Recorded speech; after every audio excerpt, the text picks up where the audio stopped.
Urdaneta City. Walang iba, palakpakan, Mandito!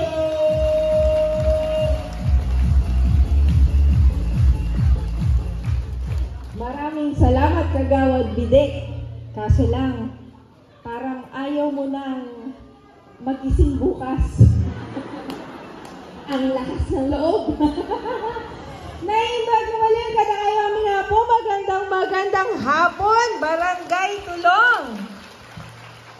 So, unang-una po sa lahat, nais ko pong pasalamatan lahat ng barangay kagawad, barangay councils, BHWCEOs na nandito po. Hindi ko na po babanggitin isa-isa.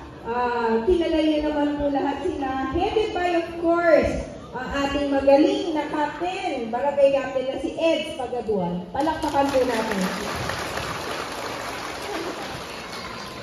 Ayun. Tayo ka naman ka. Palakpakan po natin.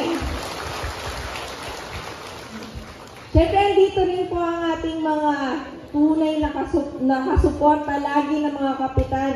Tunay na magagaling po yan. Ayan po, nandito po silang lahat. Palakpakan po natin sila. Hindi ko na rin po sila isa-isahin para mabilis po tayo. Kanina rin po, nakilala niyo na ang Team Gigo Perez na lineup. So, nasabi na po nila kung sino-sino yung mga yon. Bibilisan ko lang po ang pagsasabi. Nakita nyo, may team na po kami, di ba?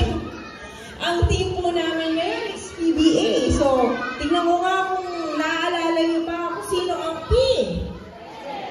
Yes, so, ang ating former ABC President and Councilor Mickey Perez. Sino ang B? Oh, kilalang-kilala si Kagawad Abed dito. Kasi barkada siya ng bayan. Lahat ng barangay nakikipag-inuman. Walang iba kundi si Kagawad Abed Basco. Sino ang A? Maraming ding fan. Si former councilor, di ba? Maraming fans o maraming girlfriend? Ex-girlfriend. Fans. O, walang iba kundi ang premier councilor niya.